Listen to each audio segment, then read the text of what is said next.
Poetas do Mundo. A grande poesia na Rádio Transforma.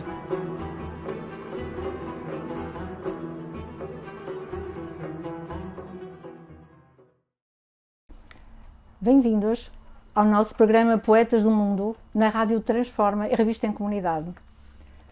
Após este período de interregno, voltamos a esta rúbrica para homenagear os poetas e hoje em especial pelo centenário do nascimento de Eugênio de Andrade. O poeta, como qualquer outro artista, nada mais faz do que filtrar o seu universo circunscrito. Temos hoje o nosso convidado Henrique Doria, que nos vai falar sobre esta figura, este poeta português, de uma importância fulcral para que a literatura e a identidade portuguesa seja reconhecida por todos, por todo o mundo, e em todos os poetas também que ele traduziu. Henrique Doria, boa tarde. Gostaria que nos falasse deste poeta, porque teve alguns momentos de partilha na vida e algumas ofrendas também, algo que nos vai falar por parte do poeta, por isso privou, ou teve momentos fantásticos com esta personalidade da poesia portuguesa. Vou-lhe deixar... Sim, Fernanda, eu tive a felicidade, a honra, de certo modo, de contactar pessoalmente com Eugênio de Andrade e o conhecer pessoalmente. Não privei muito com ele, porque em determinado período da minha vida afastei-me do Porto, mas fui convivendo com ele esporadicamente.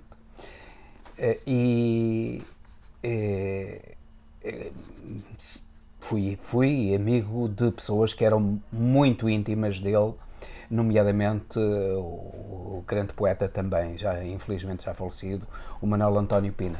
Portanto, eu tive um contacto muito grande com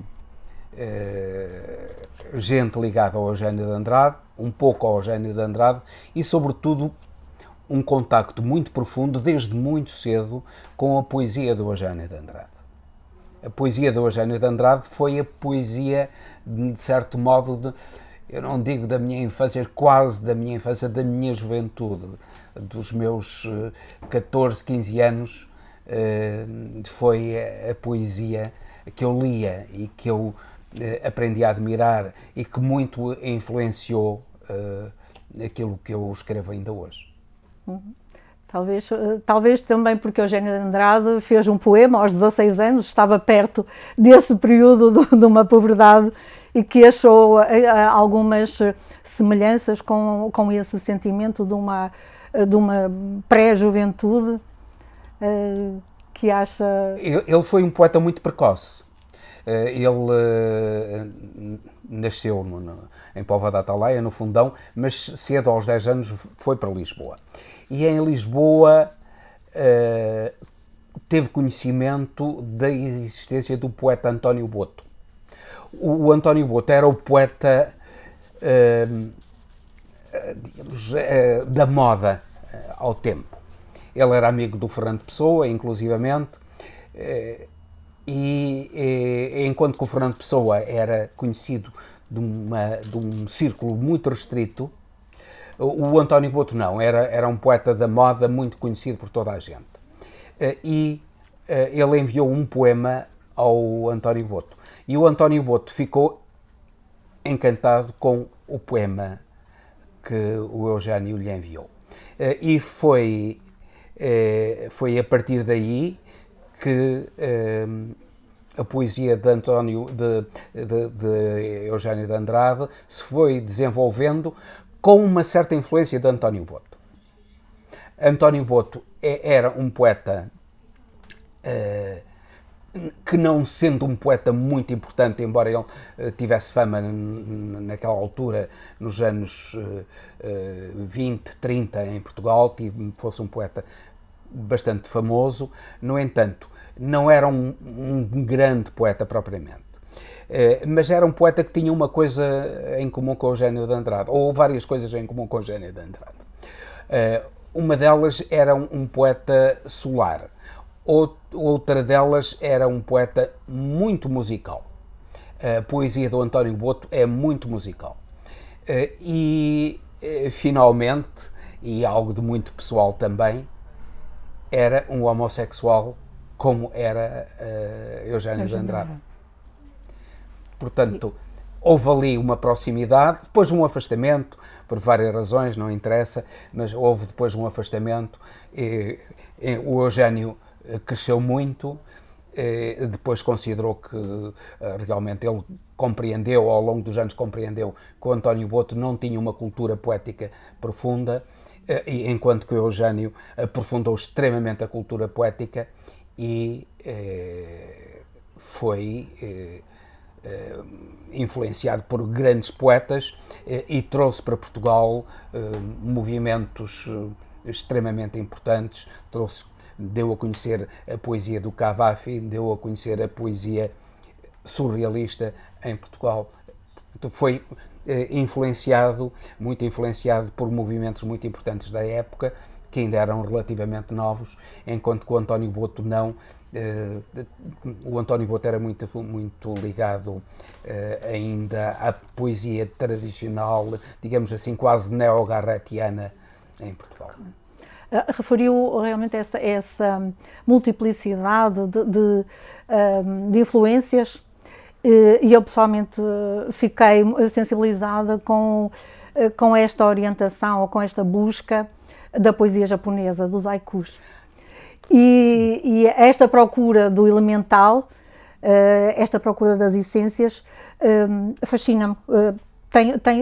Encontro nela alguma infância, alguma essência, algum nascer. Talvez eu aqui gostaria, foi mais na data, mais no livro dele, no Ostinato Rigori, que eu encontrei, e vou-me focar mais neste livro do Eugénio de Andrade, porque me marcou, por uma razão também muito especial, porque ele foi escrito no ano em que eu nasci, 1964, e isto fez-me, com outros olhos, rever este assunto e ler Eugénio de Andrade como nunca tinha lido. É um livro muito marcante na poesia dele, porque é uma obra que marca a influência das correntes estruturalistas na poesia e na teoria literária e na poesia propriamente dita. O rigor. E ele, na altura, vários poetas em Portugal perseguiam o rigor poético. Isso era algo que vinha já de França, do estruturalismo francês, mas ele assumiu aqui em Portugal de uma maneira até anterior a Carlos de Oliveira, que talvez depois fosse o poeta com mais rigor da poesia. Aliás, eles conheceram-se, ele e o Carlos de Oliveira conheceram-se pessoalmente. E provavelmente também este rigor vem da musicalidade da sua poesia. Não é? Sim, é um rigor sempre cheio de música. Claro. Porque a poesia é uma poesia, a poesia de Eugénio de Andrade é uma poesia profundamente ligada à música. Eu diria que se tivesse de comparar um músico, um compositor com Eugénio de Andrade, eu compararia Schubert, que é o poeta da música. Da música, claro.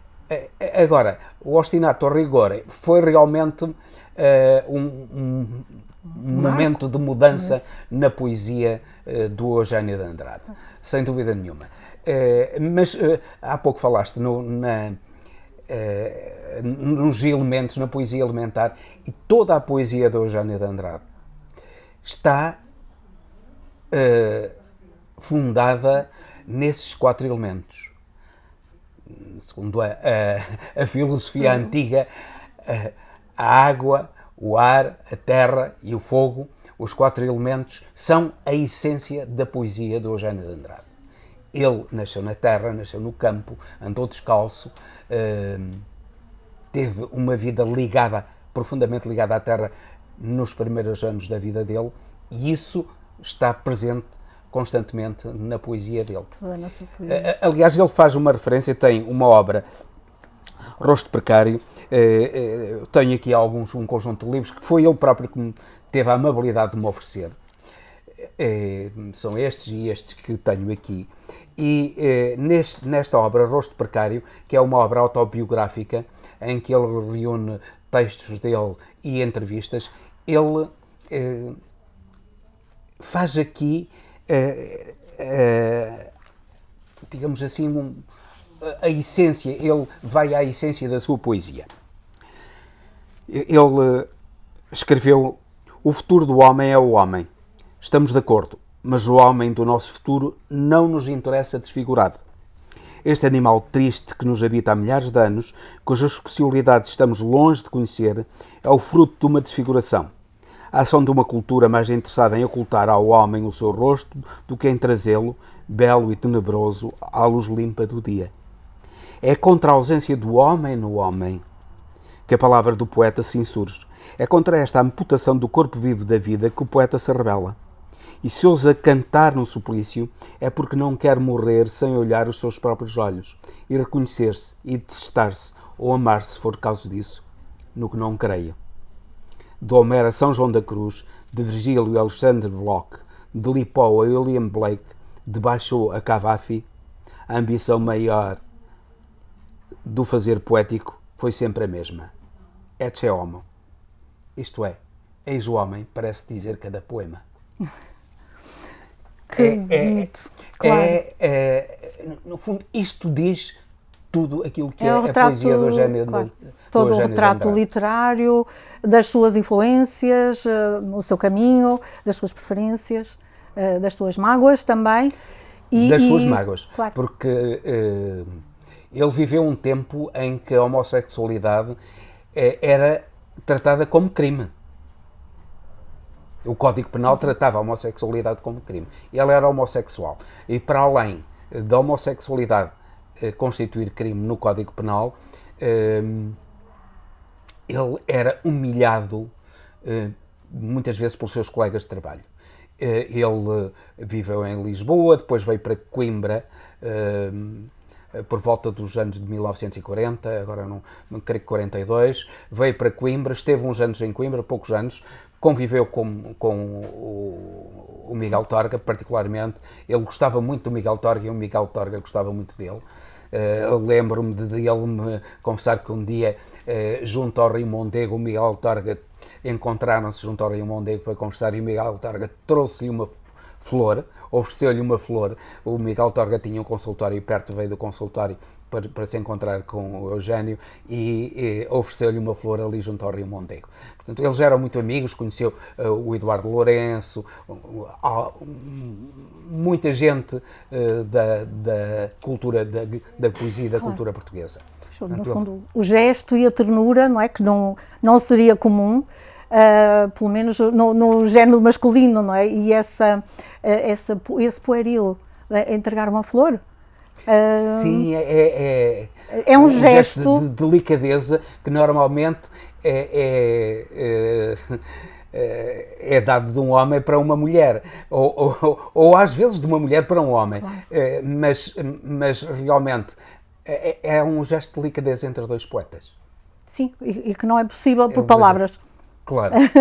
Até porque as flores é um elemento que ele repete, lá está, muito obstinado, rigor, é uma palavra sempre muito repetida nos poemas do Eugênio de Andrade, as rosas. E as rosas. Já agora, eu não hesito em ler um poema que, para mim, é dos melhores poemas do Eugênio de Andrade e, precisamente, do Obstinato Rigor, é do Obstinado Rigor. Obstinado Rigor. A chegada do verão. Eis como o verão chega de súbito, com seus potros fulvos, seus dentes miúdos, seus múltiplos longos corredores de cal, as paredes nuas, a luz de metal, seu dardo mais puro cravado na terra, cobras que despertam no silêncio duro. Eis como o verão entra no poema. É de um rigor, de uma profundidade, de uma beleza, de uma musicalidade espantosa, de uma luminosidade espantosa este poema. É visual, e ao mesmo sonoro, tempo... é visual. É visual e ao mesmo tempo também é paradoxal. Sim, é estranho. Paradoxal. Não é? Repara, Silêncio duro. Há uma ambiguidade na forma como escreve. Claro. E isso se calhar assusta outros poetas ou assusta os cânones. Era diferente, este rigor não era diferente daquilo que se fazia na poesia portuguesa, que era uma poesia relativamente discursiva. Era a poesia ao tempo, um grande poeta que já tinha escrito a obra máxima, que é uma das grandes obras da poesia, para mim, universal, o Herbert Welder, que ele conheceu também, O Amor em Visita, mas o Herbert Welder era um poeta muito discursivo, sempre foi, enquanto que o Eugénio era um poeta da concentração da palavra, muito do rigor da palavra, e está aqui o rigor da próprio, palavra. Não é? A palavra que é há um poema que ele, no Obstinato Rigor, que é dos primeiros, e que ele diz: a escrita da terra, se tua palavra, branca rosa braba, só o desejo é matinal. Poupar o coração é permitir à morte coroar-se de alegria. Morre de ter ousado na água amar o fogo. Da chama à espada o caminho é solitário. Que me quereis, se não mais o que é tão meu. Se tua palavra, recorrendo um pouquinho ao gesto da rosa, e esta comparação, ou esta similitude entre a palavra e a rosa, a delicadeza com que devemos utilizá-la na escrita, e a brancura, porque acho que o branco também está implícito muito na poesia de Eugénio. Muito. E esta clareza... Um livro dele, Branco no Branco. Esta clareza que ainda hoje um grande amigo, não é, o César Vieira, o presenteou com a própria campa no cemitério Prado de Repouso, que é realmente branca como a cal, porque é algo que ele também referencia como algo importante dele, o limpo, não tenho nada a esconder, eu não sou falso. Mas é isso, no fundo, é a pureza, aquilo que, de certo modo, a pureza da alma, no modo, repara, naquilo que era considerado pelos outros uma impureza, que é a homossexualidade, ele considera uma pureza da própria alma. Mas isso também, o branco também é uma memória da infância. Repara, o branco é aquela zona de Castelo Branco, as casas brancas da Beira Baixa e do Alentejo, é ali aquela zona onde o branco tem um papel importantíssimo. Ele viveu algum tempo, a mãe dele tinha um relacionamento com Olivença, ali ao lado, que é do outro lado da fronteira praticamente, e ele também viveu durante uns dias, passava uns tempos em Olivença, e Olivença também é uma cidade branca. É curioso, que é das memórias importantes que ele tem, para além de outras memórias, nomeadamente as cabras, a infância, que ele dedicou poemas, não é? E eu estou à espera do poema das cabras. Sim, eu vou procurar o poema. São poemas que retratam também como ele vê a vida do campo, como ele identifica os animais. Isto um bocadinho, até porque vi um quadro da Armanda Passos neste espaço maravilhoso que é esta Biblioteca dos Estudantes da Universidade do Porto, e realmente o homem e o animal. E como é que as características são tão, não é? São tão visíveis e nós estamos distraídos como ele próprio. As cabras são o exemplo. Há aqui uma multiplicidade de signos, de símbolos que as cabras são. As cabras são simultaneamente a mãe, e os animais eróticos por excelência. As cabras são os animais eróticos por excelência e são a terra, o campo, a ligação à terra, que era profunda, tudo isso era profundo em Eugénio de Andrade. Portanto, é essa ligação profunda à terra que ele tem aqui neste poema que eu passo a ler. Se eu puder dizer primeiro, porque isto é um bocado, passamos pelas coisas sem as ver. Sim. Passamos pelas coisas sem as ver, gastos como animais envelhecidos.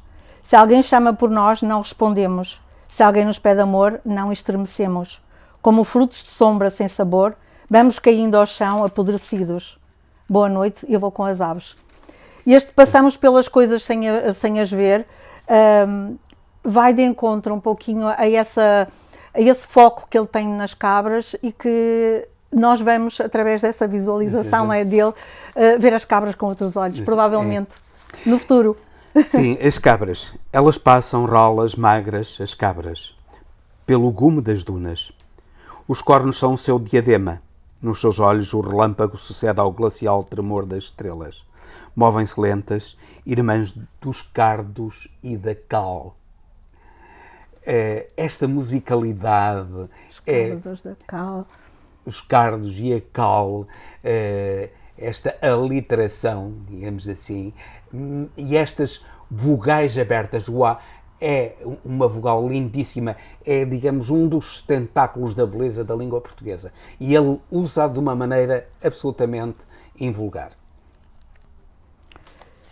Ele viveu no Porto, já agora ele também viveu no Porto e eu gostaria, ele tem poemas... Ele viveu no Porto, na zona de São Lázaro. Na zona de São Lázaro, sim. Na rua Duque de Saldanha. Sim. Frequentava o Café Duque também. Na Rua da Terceira e frequentava o Café Duque. E ele escreveu um belíssimo poema, deixa-me ver se...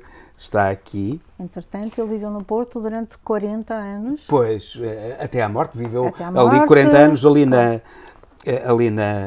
rua... Já na Foz, inclusive existe depois, os últimos anos, viveu na Foz. Teve uma fundação com o nome dele também. Com o nome dele, que infelizmente... está desativado. Eu não está sei desativado. Muito bem. E é pena que a Câmara do Porto não... E o Ministério da Cultura não façam algo de mais para ativar a memória do Eugénio de Andrade e o património que ele legou à cidade. Nós estamos aqui também, se calhar, por essa causa, não também é? Porque ao celebrarmos o centenário do nascimento, também estamos a reforçar a necessidade de olhar para o poeta e dar-lhe dignidade, não é? Futura, como muitos outros. De qualquer forma, temos também a Universidade de Sena Eugénio de Andrade, que fazem atividades dentro deste ciclo da vida e da obra, e que eu agora vou ouvi-lo numa prosa poética. Numa prosa poética. É curioso que ele confessou-me que não gostava das obras dele de prosa poética. Eu acho-as muito bonitas e não concordo, aliás, eu disse que não concordava em absoluto com ele e achava... a prosa poética dele muito, muito bonita. O Porto é só uma certa maneira de me refugiar na tarde, forrar-me de silêncio e procurar trazer à tona algumas palavras, sem outro fito que não seja o de opor ao corpo espesso destes muros a insurreição do olhar. O Porto é só esta atenção empenhada em escutar os passos dos velhos, que a certas horas atravessam a rua para passarem os dias no café em frente, os olhos vazios, as lágrimas todas das crianças de São Vítor correndo nos sulcos da sua melancolia. O Porto é só a pequena praça onde há tantos anos aprendo metodicamente a ser árvore, aproximando-me assim cada vez mais da restolhada matinal dos pardais. Esses velhacos, por muito que se afastem, regressam sempre à minha vida. São as aves da infância dele, os pardais, não é? Pois, e que regressam sempre, até no Porto, eles regressam sempre à vida dele. À vida. Por isso são as tais referências em que ele nota, por isso nada lhe passa despercebido. Eu também, Eugénio de Andrade remete muito à palavra do silêncio. Este silêncio com ruído, não é? Sempre o som, o som do silêncio. E é um poema que eu também gosto, é um bocadinho extenso, mas eu vou ler um excerto. Eu escuto o silêncio. Escuto o silêncio em abril. Os dias são frágeis, impacientes e amargos. Os passos miúdos dos teus 16 anos perdem-se nas ruas. Regressam com restos de sol e chuva nos sapatos. Invadem o meu domínio de areias apagadas. E tudo começa a ser ave ou lábios e quer voar. Um rumor cresce lentamente ou lentamente não cessa de crescer. Um rubor de pálpebras ou pétalas, sob o terraço em terraço, descobre um dia de cinzas com vestígios de beijos, um só rumor de sangue jovem. 16 luas altas, selvagens, inocentes e alegres, ferozmente enternecidas. 16 potros, brancos, na colina sobre as águas. Como um rio cresce, cresce um rumor.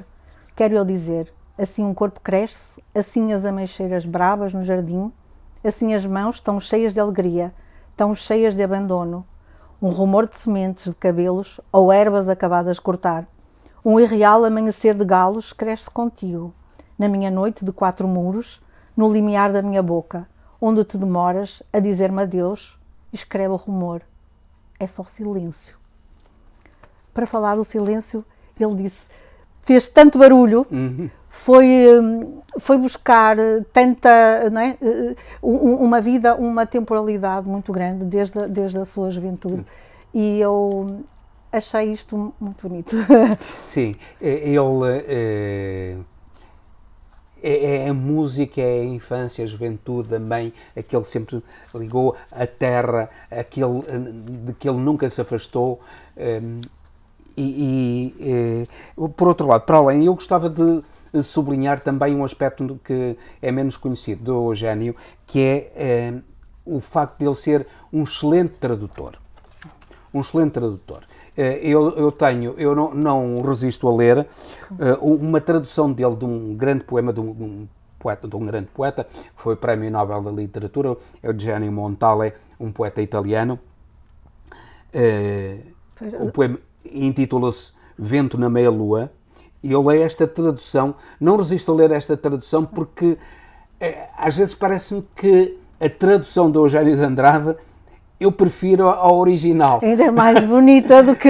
Eu prefiro a língua, claro. as palavras na língua portuguesa, a original na língua italiana.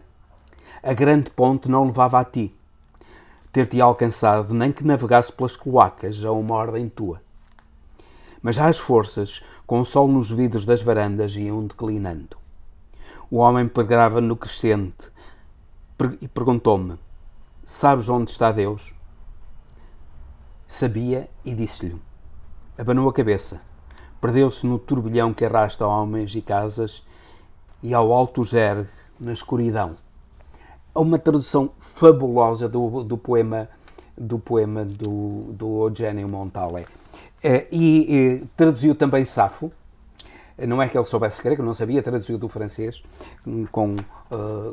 também com alguma referência ao inglês. Traduziu Safo e eu não